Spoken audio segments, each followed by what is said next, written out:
प्रधानमंत्री नरेंद्र मोदी 75 वर्ष के हो गए हैं। उनके साथ लंबे समय से काम करने वाले रेलवे, आईएनबी और आईटी मंत्री अश्विनी वैष्णव हमारे साथ बातचीत करने के लिए हैं। अश्विनी जी, स्वागत है आपका एनडीटीवी इंडिया पर। एक बात जो आपको लगता है प्रधानमंत्री मोदी जी के बारे में, जो आपने इतने साल से उनके साथ काम करते हुए सीखी हो? प्रधानमंत्री जी ने हमेशा स्व को भुलाकर समाज को सामने रखने की प्रेरणा दी है। एक नई राजनीति में लकीर खींची है, एक नया पैमाना खड़ा किया है। प्रधानमंत्री जी हमेशा कहते हैं कि कुछ भी करो, चाहे टेक्नोलॉजी हो, चाहे इंफ्रास्ट्रक्चर हो, चाहे फाइनेंस की पॉलिसी हो, इकोनॉमी की पॉलिसी हो, चाहे साइंस और टेक्नोलॉजी की पॉलिसी हो, उसमें एक साधारण परिवार को केंद्र में रखो, फिर सोचो कि उसके जीवन में क्या परिवर्तन आएगा। दूसरा, प्रधानमंत्री जी हमेशा कहते हैं कि माइंड तो बहुत लोगों के पास होता है, माइंडसेट बहुत इम्पॉर्टेंट है। किस तरह से आप एक सॉल्यूशन ओरिएंटेड तरीके से काम करो, एक पॉजिटिव माइंड के साथ काम करो। प्रॉब्लम को सॉल्व करना है, प्रॉब्लम के बारे में बोलने वाले तो हजारों लोग मिल जाएंगे, लेकिन उसका समाधान करना है, इस माइंडसेट के साथ काम करो। तीसरा, प्रधानमंत्री जी हमेशा सबका विचार लेकर फैसला करते हैं, निर्णय लेते हैं, और बहुत इंटेंट लिसनर है। बहुत केयरफुली हर डिटेल को सुनेंगे, प्रश्न पूछेंगे, डिटेल के बारे में चर्चा होगी। अगर रूम में 8 लोग बैठे हैं मीटिंग में, तो उस बैठक में 8 के 8 लोगों की ओपिनियन इंपॉर्टेंट होगी। सीनियर कौन है, जूनियर कौन है, ये इंपॉर्टेंट नहीं है।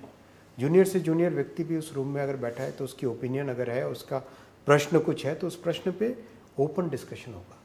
बहुत फ्रैंक एंड ओपन डिस्कशंस के साथ और बहुत सोच समझ के सबके विचार सबको पूछ कर निर्णय लेने का उनका जो तरीका है, और जो एक पॉजिटिव माइंडसेट लाने का तरीका, और एक स्व को भुला के राष्ट्र को आगे रख के सोचने का जो तरीका है, वो बहुत इम्पोर्टेंट है।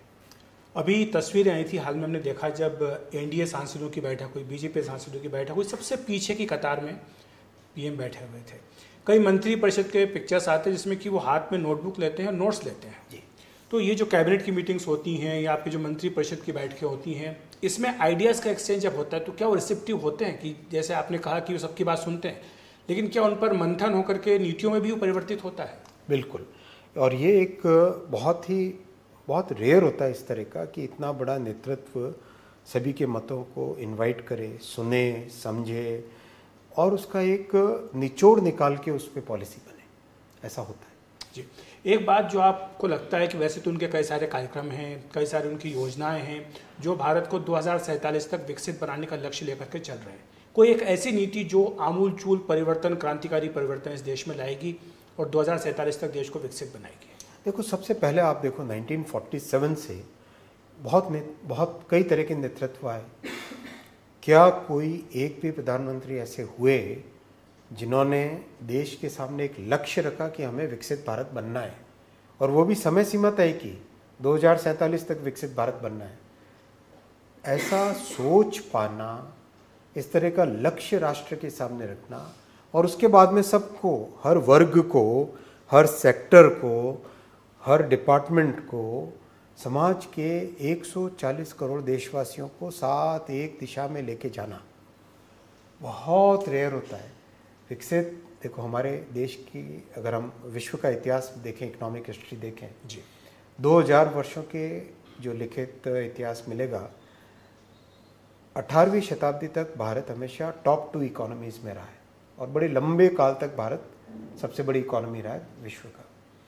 ये केवल एक छोटा सा पीरियड आया है 250 पौने 300 साल का, जिसमें भारत ने अपनी समृद्धि खोई, और उसके कई कारण हैं।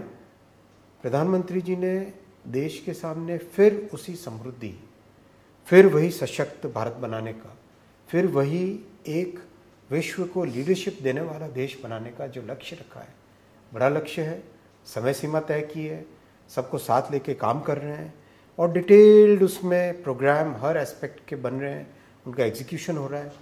तो ये जो भावना है और ये जो गोल हम अचीव करने वाले हैं 47 तक, ये मेरे ख्याल से बहुत बड़ी चीज़ है भारत के इतिहास में।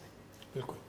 पहले गुजरात के मुख्यमंत्री, उसके बाद भारत के प्रधानमंत्री, सतत 23 वर्षों से लगातार वो सरकार में हैं, देश की सेवा कर रहे हैं, पहले राज्य में, उसके बाद अब देश में आकर के। एक पॉलिटिक्स ऑफ परफॉर्मेंस की बात होती है, कि अपनी यहाँ जो होता था कि राजनीति में ठीक है आप तिकड़म लगा लीजिए, कुछ दलों को साथ ले लीजिए, कुछ के उधर से कर लीजिए, लेकिन एक जो पॉलिटिक्स का परफॉर्मेंस है, आपको लगता है कि उसको ज़्यादा बूस्ट मिला है जब से मोदी जी पीएम बने हैं?